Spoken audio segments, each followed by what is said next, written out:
My friend Benji Cowart is an awesome songwriter.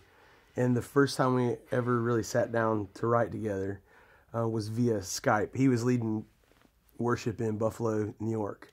And we just started talking about, life. And we just started talking about struggles. And we just, and I've always struggled with this, just not feeling good about who I am, whether it's the way I look or some reason you walk into a room, you feel like less than like other people or whatever. It just didn't feel like I could measure up, And because of that, there's seasons of it I really hated myself, And I didn't know how to say that.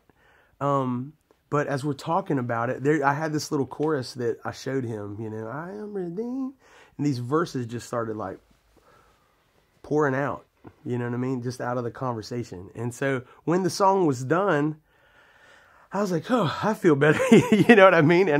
But to me, I felt like that as we've been making these songs for a long time, and we like Jeremy produces all the records and the stuff I want to bring him, I feel like there needs to be this kind of pop sensibility or whatever too. And I just didn't feel like Redeemed was what we were looking for, but it did feel like kind of some closure in a way to just, this part of me that I really haven't really known what to do with. The Lord is constantly loving me through. So Benji starts leading it in his church though.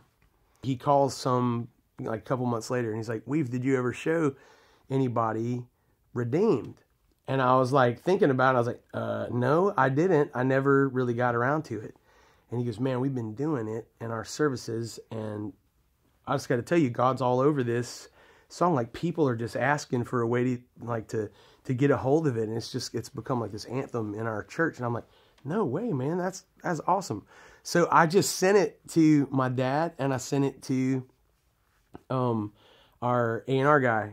And it was instantly, both of them hit me back with I think this is the strongest thing you guys have turned in or whatever. And I'm going, what? And so I send it to Jeremy, and then Jeremy's comment is I think making this record is just figuring out how to stay out of the way of the message. You know what I mean?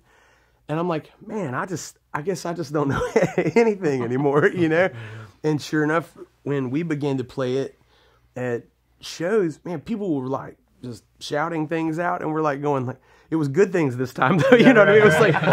It was positive things, and it was the Lord's just doing this thing. We're good grief, I didn't have any kind of idea. And the Lord has just used that song as much or lots more than any other song of ours anyway. Yeah.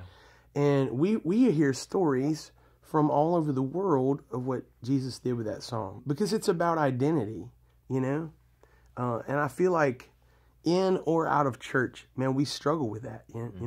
We need that voice of the Father saying, this is who you are. That you're not who the liar says you are.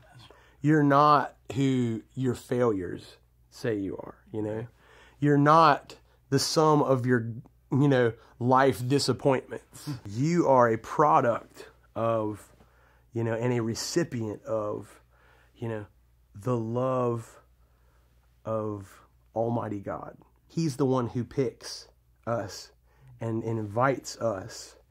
He voted for all of us when he laid down his life for us, when he died for us, when Jesus, surrendered to the cross. He voted for all of humanity. He said, I'm not done with you yet.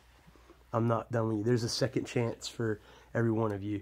And when I say second chance, I mean a million in second chance or whatever, you know what I mean? Because that's what I think. I lost track of counting now for myself, but it's but he's still, when I'm sure he's given up on me, he continually shows up and says, I don't give up on you.